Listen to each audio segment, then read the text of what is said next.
In 1974, it had been a very long time since the columns of the baseball epic had been shook to their cores. 1839, the foundation of Major League Baseball. 1927, 60 home runs in a single season. 1936, the Japanese Professional Baseball League forms. 1947, Jackie Robinson breaks the color barrier.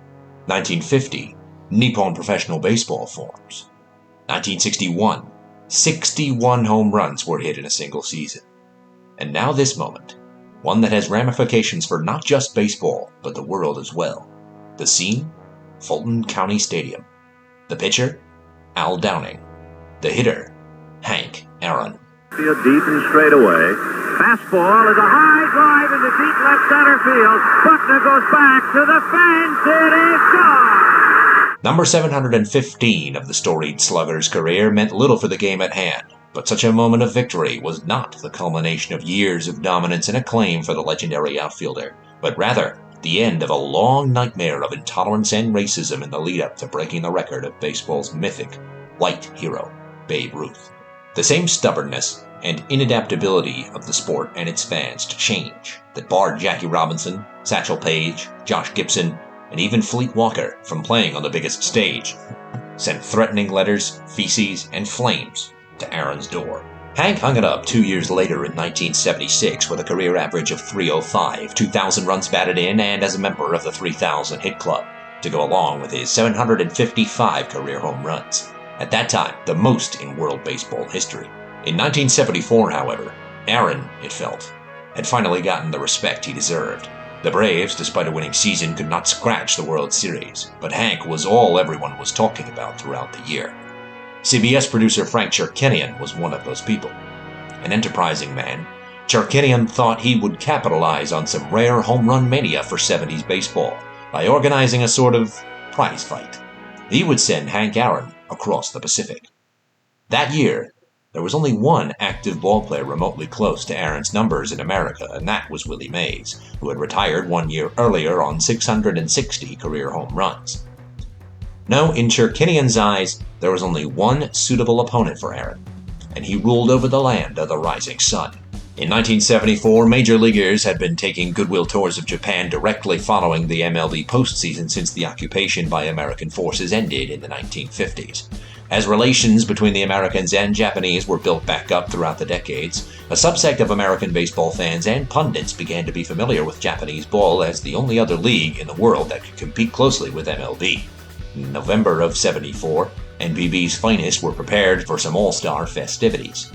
The year was somewhat remarkable for NPB as it saw something that had not happened for 9 years.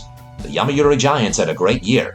They endeavored to make it 10 Central League titles in a row, the team of the decade largely unchanged, aside from age and its stars. Shigeo Nagashima and Sadaharu Oh performed as advertised, with Oh leading CL in average, runs, RBIs, and walks. They won 71 games as a team.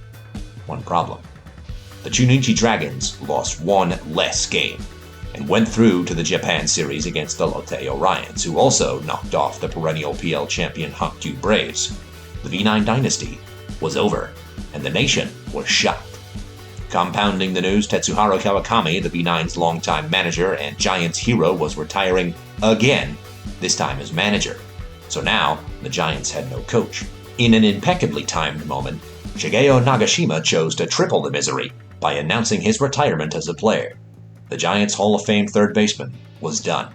Starting next year, he would step up as manager, and as great a player as he was, few knew for sure what kind of coach he would be. The Giants were now a little bit of a question mark for many in Japan. No one knew if they'd be as dominant as they once were. Funny thing about change, very few have an affinity for it. Although one thing didn't change, old number one still stood strong, and strong he was. Sadaharu Oh still looked like he hadn't lost a step following 1974. Very soon he was going to get his wish. The Giants would at last be his team, and he did not know just how much pressure he was about to have thrust upon him. For now, he was about to meet a very interesting new friend, and a curious rival in a home run derby contest. In front of a capacity crowd, it would be Sadaharu Oh versus Hank Aaron. They met for the first time at Vero Beach in 1967 at Dodgers training camp. Kawakami and the Giants trained with the Dodgers on a handful of occasions before the season, a tradition that carried on into the 80s. As the story goes, the Atlanta Braves, battling the Dodgers in spring training, were quite impressed by O watching the Giants train before that night's game. O and Aaron supposedly met briefly. Braves third baseman Clete Boyer was going to get an up-close and personal look at the greatness of O 4 years later, towing the hot corner for the Tayo Whales starting in 1971. The night before the contest, when O and Aaron sat down to answer questions in front of both American and Japanese media outlets, Hank was quick to mention that former teammate Boyer had warned him about just how good a hitter his opponent was. Despite Hank being 2 years away from retirement, he entered Korakuen Stadium to battle the hometown hero just as feared a slugger as he'd been his whole career. It ended 10-9 in favor of Aaron. This was quite the demonstration of O's power to many in the American sports world who had never quite seen it before. Such a display would cap off a great team display for the Giants who, for the first time ever, convincingly notched a series victory against a major league team. Hank's comments directly following the Derby solidified things further. He has a chance to hit over 800. Winning today's contest proves nothing. If there's any meaning, it's that we made the fans happy. Such an appraisal stuck in the heads of many baseball fans on both sides of the Pacific. He was 34. Realistically, he had about 5 good years left. Sitting at 634, could he do something thought previously impossible for a Japanese player? Though that question was certainly in the mind of many fans going into the 1975 season, far more uncertainty surrounded the Giants as a whole. They had been unseeded. Everything went right, as it always did, and for the first time they came up short. Now Kawakami was gone, Nagashima had retired, and they weren't defending a Nippon Series title anymore. After 9 years and a couple of World Series rings in Major League Baseball, second baseman Davey Johnson arrived in Tokyo as a high-profile Gaijin addition for the 1975 season, the first ever Caucasian American to play for the Yomiuri Giants. He had been blown away by O's abilities in the past and was excited for this new challenge to play alongside him. As was expected of every American who arrived in Japan, he was expected to be, at minimum, the number 2 power bat on the team, and be near the top of the leaderboard in Central League and offensive categories because, hey, he's American. He'll rake in Japan. The press, fans, and even some Giants players certainly banked on it. So with their new American addition, O still raking, and Nagashima excluded, almost the entire V9 team still intact, things looked to be business as usual. And indeed, for the Yomiuri Giants, the 1975 season was somehow even worse. The Hiroshima Cart decided to take over 1975. Koji Yamamoto and Sachio Kinugasa teamed up to conquer the majority of the arms in Central League, with Yamamoto winning a batting title and ace Yoshihiro Sotokoba winning 20 games to catapult them to an easy first-place finish. They got swept by the Braves in the Japan series, but the damage was done. To add insult to injury, O lost the home run crown for the first time well in the prime of his career to Koichi Tabuchi of those dastardly Hanshin Tigers. O still delivered his contribution, batting in 96 runs and drawing 123 walks, leading the league in both categories, but the Giants were awful. Tsuneo Horiuchi lost 18 games as the ace of a dreadful pitching staff, and the Giants hit .236 as a team with a .671 OPS and scoring a paltry 473 runs across the season. The worst offender individually was Davey Johnson, who, unsurprisingly given the pressure he was under, managed only a .197 batting average. Naturally, he was blamed almost entirely for the Giants' issues. Obviously, it was a bad idea to bring in a white guy to play for the Giants.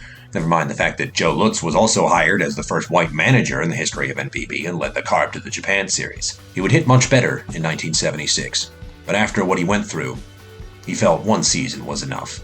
He would go on to become a good signing as a utility outfielder for the Phillies in their run to the NLCS in the 1977 season, as well as a World Series winner as a manager with the Washington Nationals. Fortunately, there was one silver lining.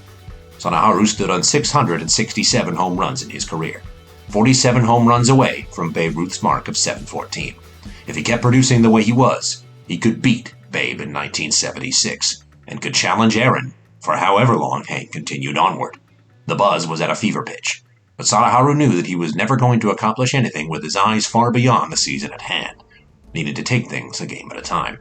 Problem number 1 was to get back on form and bring the Giants back to the top, and he vowed, over the winter, to be in better shape than even the hungriest rookie. O would not be alone in the 1976 season in the middle of the lineup.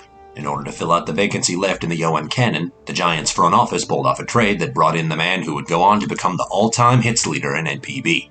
Also sitting at 7th all-time in NPB history with 504 home runs, O's new teammate shared many commonalities with him.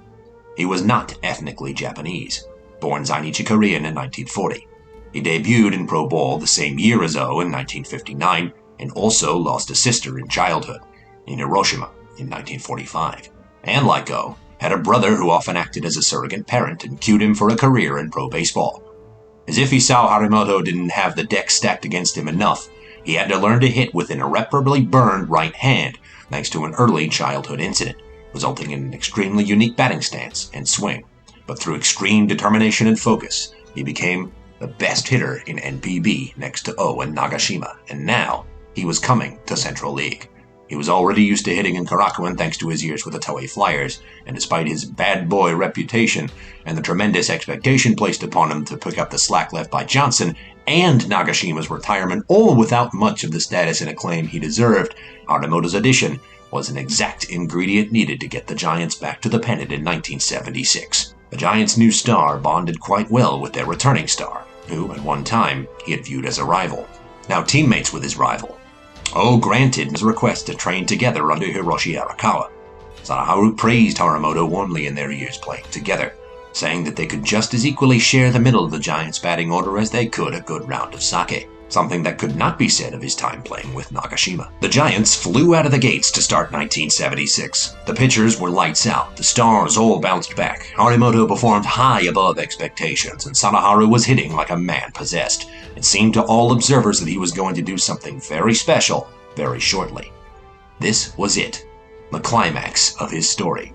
The sickly young half-Taiwanese kid who survived the firebombing of Tokyo and barely held on to life in his early years, eschewing the profitable life of an electrical engineer for a chance at baseball stardom, graduating from bleeding on Koshian dirt to reach the professional ranks, even faltering to begin his pro career, to be set right and trained by the mysterious, wise hitting teacher who, after appearing when he needed him most all those years, had stuck around to turn him into, to date, the man about to become the greatest baseball player Japan had ever seen, not just knocking off Japanese records, but world records as well. He would beat Babe Ruth. He would beat Hank Aaron, bringing the all-time home run crown to Japan. And midway through the 1976 season, he was a single homer shy of 700. From this point on, every home run would be special. The pressure began to mount, and several weeks passed without a blast. July 23rd arrived. The Giants took the field at Kawasaki Stadium, the place where he debuted the Flamingo stance a decade earlier. O noted what could have been a sign from fortune that evening, for on the commentary team that evening was his teacher, Hiroshi Arakawa. Back in the year of 55 home runs, the year of sword training, slump breaking, trips to geisha houses, and theatrical performances, 1964, Arakawa issued a challenge to Sadaharu. They can't put fielders in the sky. Our goal will be Babe Ruth. At the time, it seemed ridiculous, far-fetched, and pointless to aim for a record like that. But now, sitting in the box one home run away from history, the moment felt otherworldly. After this moment, the pressure was going to get worse, the media circus never ending, and every eye watching his every move would multiply tenfold. For now, though, all that out of sight, out of mind, see ball, hit ball, no fielders in the sky. Ai nuki utsushimasu.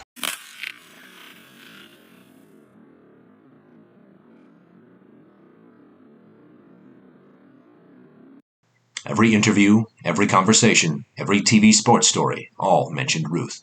The Bambino would not leave Sadaharu's head, and sadly, it affected his play. It took long enough to go after 700, and by the time October hit, time was running out rapidly to reach Ruth in 1976. The good news was, he'd hit a torrid stretch at the end of September, knocking 6 home runs over the fence in 12 games.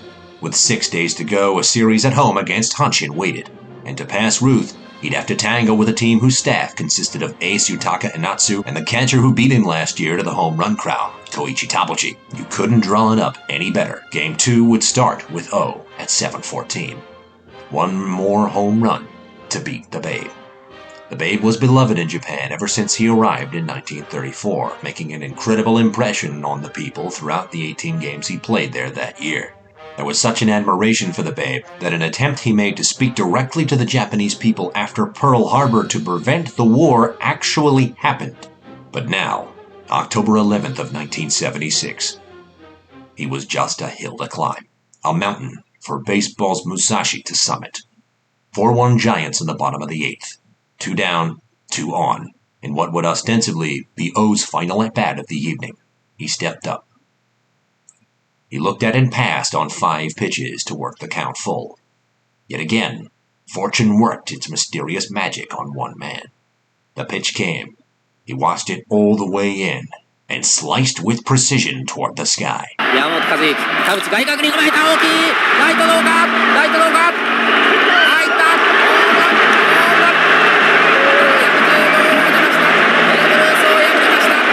As the ball flew inside of the right field foul pole, an explosion poured out of him. He zipped around the bases, jumping and hopping all the way. He'd done it.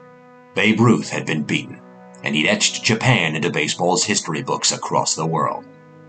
Like Joe DiMaggio, an outward show of emotion from him during a game was quite rare, and the moment shook every baseball fan throughout Japan to their cores. The thought of Tetsujo way back in high school chastising him for showing emotion at victory, adding salt to the wound caused to his opponents by him beating them, seemed as though it had happened in an alternate timeline.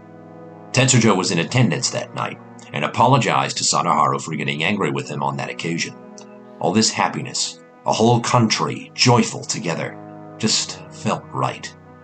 Sadly, the Giants stumbled at the final hurdle, dropping the Japan series to the Hankyu Braves despite winning the Central League pennant. O finished on 49 home runs and jumped back over the 300 mark, stopping 1976 at 325. But for whatever reason, that mattered little to many, because on 716 career home runs, passing Aaron would be easy. Sadly for those hoping for a race, Hank retired in 1976. So 1977 would once again be another high-pressure chase. 40 home runs would do it.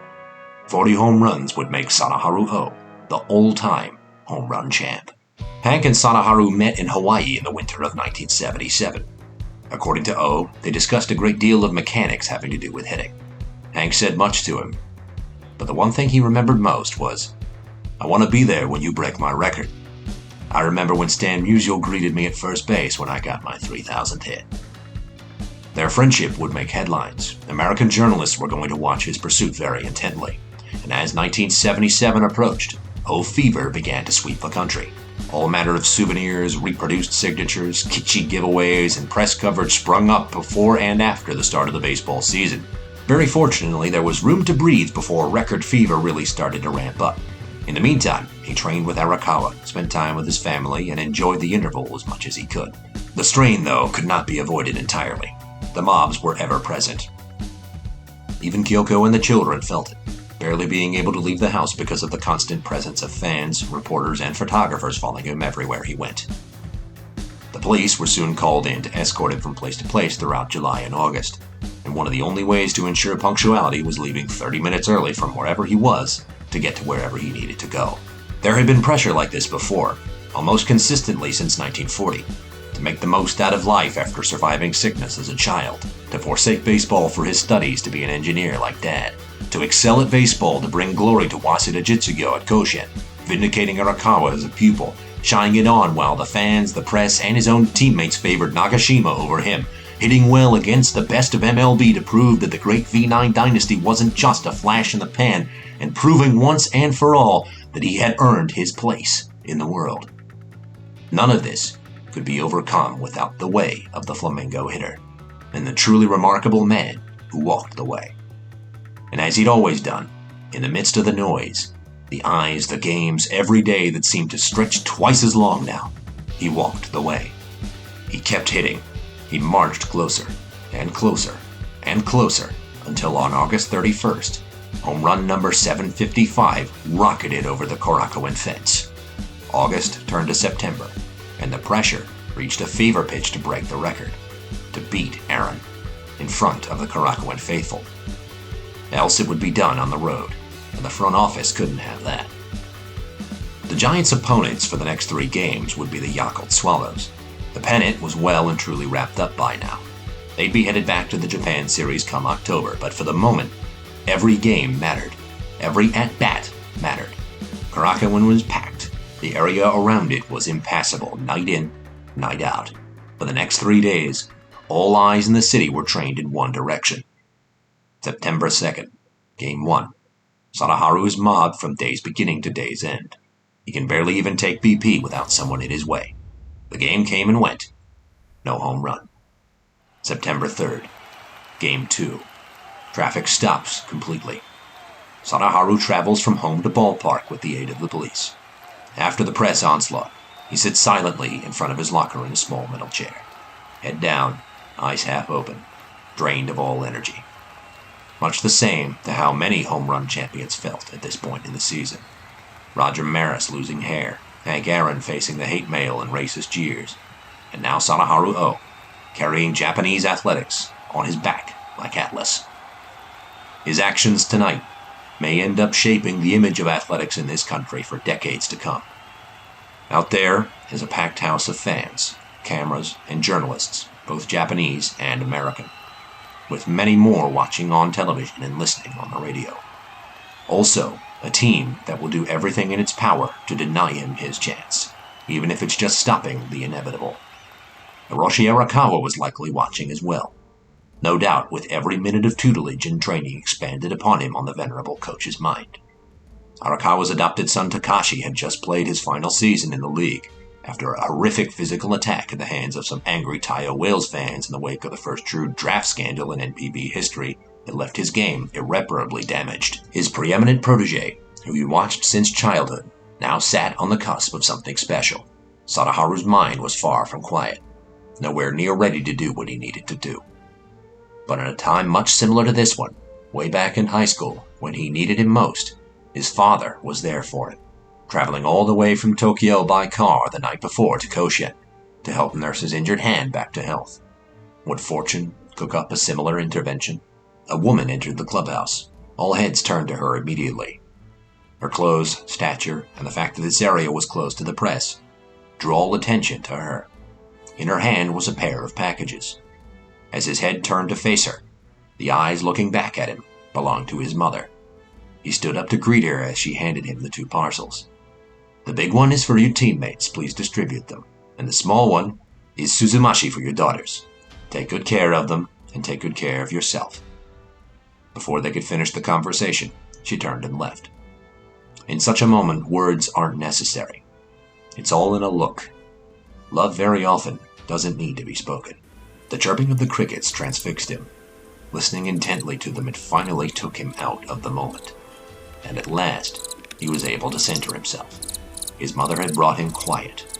His coach had preached oneness to him. The lights didn't exist.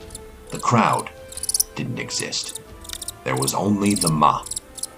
One moment, created between you and your opponent.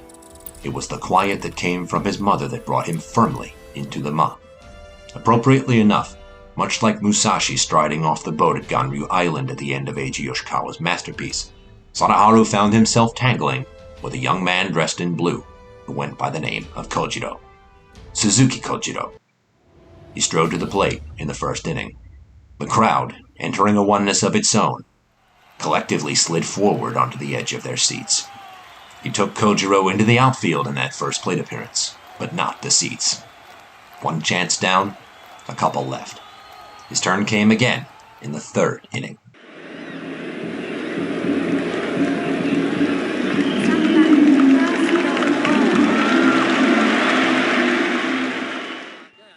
Again, the crowd went into a furious, anticipatory stillness.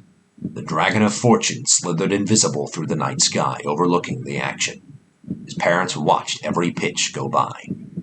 Kojiro was ready, and the duel began. First pitch, leg up, bat ready, fastball away, ball 1. Kojiro stretched, reared back, and fired a sinker high and outside. Catches the zone, strike 1. He tries the fastball inside this time, brushing O's knees, ball 2. A wicked sinker, low and in, gets him to take a crazy cut, fouling the ball off of himself. Strike 2. He steps out, takes a breath into his fist, collecting himself and staying loose as Kojiro goes to the rosin bag. The next one will be important. He asks the pitcher for a short amount of time. Every move is deliberate. He sets himself meticulously to take the swing of his life. The pitch comes, and it's nowhere close. Ball 3. Full count. Now Kojiro is under pressure. His turn to fiddle with himself before his next attack. Sadaharu is calm. He makes some idle chit-chat with the umpire and the catcher before settling in again for the payoff pitch. It's a lazy sinker. Slow break, low and away. He followed it all the way in, drove forward, and scooped it out of the dirt, and swung towards the night sky.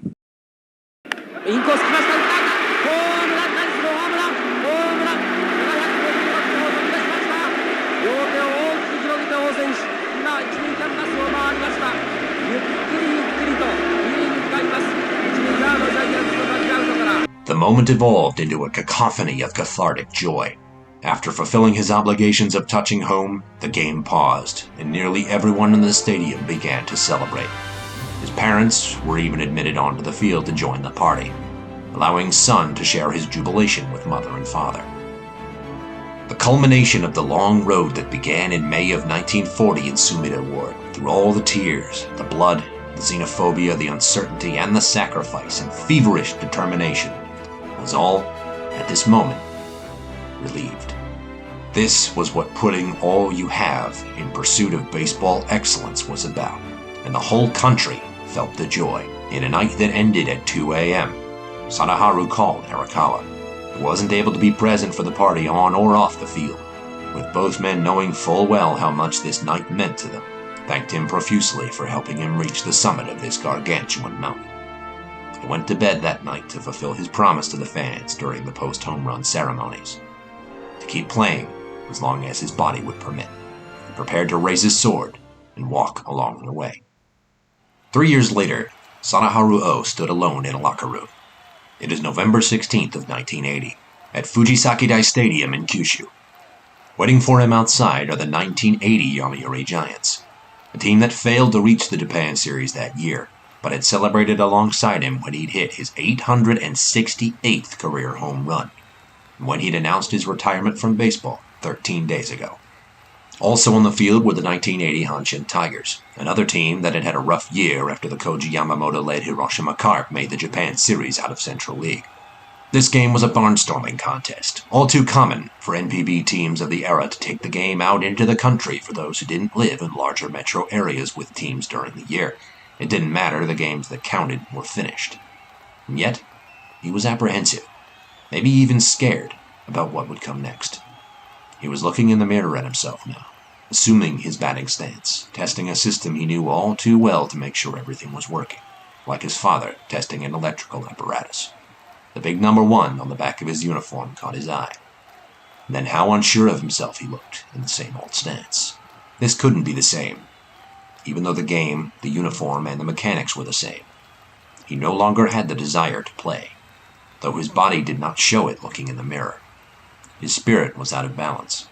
There was only one thing for that: to play. Bottom of the 5th inning, Sadaharu's turn came. On the mound was young Norikazu Miyata. He was 5 years into a career as a reliever for Hanshin, and he'd play one more season in NPB. Now he was about to tango with Sadaharu Oh. He set himself, fiddled with his hand position on the same special bat, one that had struck for 868 home runs before today, and made ready. He got a pitch he liked soon enough. His front leg struck the dirt, and the back flew through the zone. Bat met ball and sent it flying into the right field seats. He rounded the bases to the roar of the crowd, but greeting him at home plate were not just his teammates, but Futoshi Nakanishi, the Tigers' interim manager, and the rest of the Hanshin team, cheering him on and shaking hands with him, gifting him with a bouquet of yellow flowers. After the hubbub died down, he walked over to Miyata and wished him success on a long career. This was exactly what he needed. Not the help of his teammates or even the fans, both groups whom he loved dearly, but the traditional enemy, the team he spurned for the Giants way back in '59, the team he played against in the Emperor's game, the team of Murayama, Yoshida, Tabuchi, and Enatsu. These guys embraced him for all that he had done, and were grateful to have played with and against him. Now he could do it. Now, even in the midst of the great uncertainty that is the future, he could say goodbye to the life he knew, and welcome whatever came next. But Sadaharu Oh, the player, strode off the field in Kyushu for the last time, and the last thing he showed them was the number 1 on the back of his shirt, and the name of Oh above it. Oh the player left as Oh the king. And that's where this story ends. Is it the full story? Certainly not. What happened next? He served dutifully as an assistant coach and later manager of his Giants, and later of another great dynasty, the Fukuoka SoftBank Hawks. His and Kyoko's very happy marriage was tragically cut short when she succumbed to stomach cancer in 2001 at the tender age of 57. His daughter Rie grew up to become a TV sportscaster. She, like her sisters, holds Taiwanese citizenship because her father did not want her to become naturalized Japanese. Oh has caught some flack over the course of his later life, in and out of the game, for instances of xenophobia. Randy Bass was walked a lot by Giants pitching under his watch in 1985 when he approached his record of 55 home runs. Suneo Horiuchi, his pitching coach that season, has since taken ownership of that, as Oh has repeatedly said he played no part in issuing such commands. The question of such actions is a little murkier when it comes to the Hawks in 2001, battling Tuffy Rhodes' pursuit of the record. He has been cited in the press as allegedly subscribing to the prevalent belief that NPB should be gaijin-free, despite his friendship and close working relationship with several foreign players as a manager, especially with Warren Cromartie. But all these details, while important, are not part of this story. This story came from here. Working alongside David Faulkner, most of the dramatic events in this story were direct retellings from Sadaharu himself, and this book has been my principal source throughout the duration of this project. As for who he is now, he's quite guarded.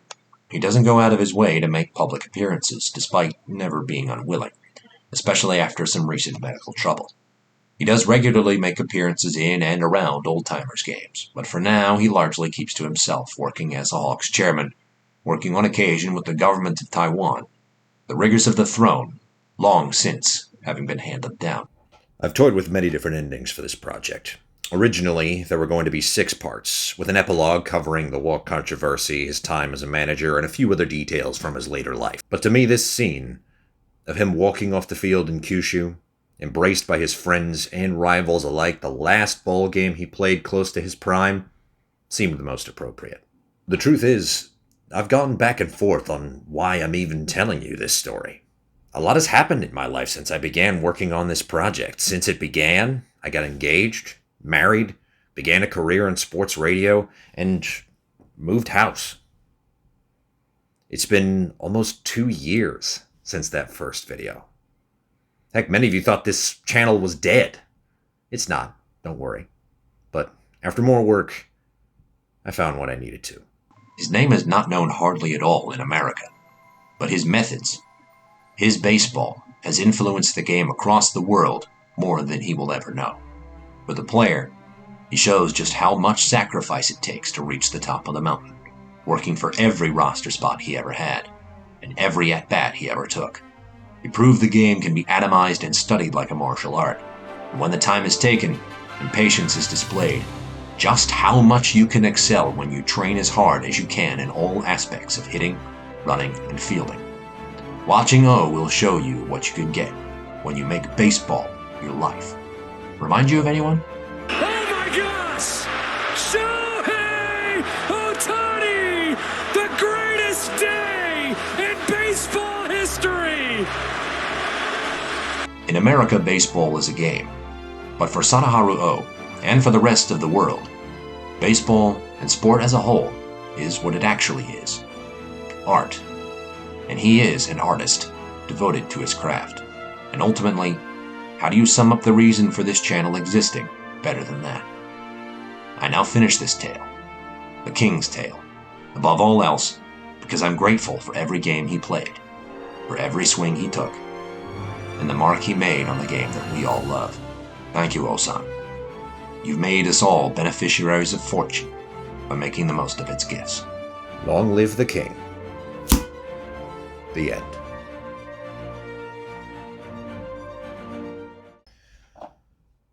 Hi. It's been a while since I've spoken with you all on camera. What comes next will not be a part of the final 5-part documentary that will be uploaded in its entirety in a few weeks' time. This is more a statement of intent for what comes next. I have been working behind the scenes on a lot of things with regard to this channel, not the least of which was finally getting this documentary finished. And so I hope very much that you like the ending. But for one thing, welcome to the new set. Moved house, and it's really come together over the course of the last 6 months or so. So I'm very excited to be filming in here and excited for you to see what comes next. The 2025 season in World Baseball is going to be one that we will not soon forget. Lots of news has happened that I think in due course I'll be weighing in my opinions on, but we have some business to attend to first. Don't get used to seeing that watermark at the end. Don't get used to seeing that watermark at the bottom of the screen throughout these videos much longer. Because, top of the news, I suppose, we are rebranding. Because I have determined that we are going to expand our sports coverage here on this network to cover racing and football. I'm not talking about American football. I'm talking, of course, about real football. In England, in the Netherlands, in Italy, maybe even a little bit in Asia, but mostly focusing on the European game, the tip-top of the European game. The top of the world in terms of football, and covering Formula One. Very, very excited to dip my toe into Formula One commentary. I have never done it before in my life, but it's something that I picked up as I have cultivated my love for international baseball and international sports as a whole. So I'm very excited to share what will come next when it comes to Formula One content. And I think this is going to delight a few of you as well. Semi-regular, up-to-date, current coverage of international sports will be returning to this network on, I'm going to tentatively say, a bi-weekly basis in podcast form, in video and audio form as well. There will also be some commentary, proper play-by-play commentary that will be returning, so you will have the option of English commentary on Asian baseball games that you can put on to follow along with, of course, the proper streaming services to go along with it, and hopefully some race commentary and football commentary to go with it. I am going to be joined by a color commentator and a co-host on this podcast. It's going to be a very exciting new venture. I'm very, very excited for you all to meet him. This is someone who I value a great deal, someone who is tremendously charismatic in terms of a personality. He loves sport and theater just as much as I do, so I think he and I are going to work together exceptionally well as broadcast partners. And finally, with all of this news, there will be a new name. Yes, indeed, we are rebranding. The Global Baseball Network is no more, making room for the International Sports Network, ISN. Welcome to ISN, folks, and a new era of international sports coverage. And I think that about wraps it up. So stay tuned. ISN's first weekly, bi-weekly podcast will be coming in the second week of March. Spring training will be underway. The Formula One season will be weeks away. I believe that will be probably close to the end of winter testing when it comes to Formula One. And we'll be picking things up right after our international break to get into the business end of UEFA Champions League action and English, Italian, and Dutch league action in the world of football as well. Very, very excited for what comes next. Thank you very much for watching all 5 parts, if you have seen it from the beginning, of The King's Tale here on the Global Baseball Network, or I guess I should say the International Sports Network. Look out as well for the full 5-part documentary in its entirety. I believe it will be around 2.5 hours in length if you want to watch it all the way through. Very excited to edit that for you and bring it to this space. This channel is going to look a little bit different in a very short period of time. Keep it tuned. Please like and subscribe if you enjoy the video. Thank you very much for watching. We'll see you in the next one. But for now, that's the game.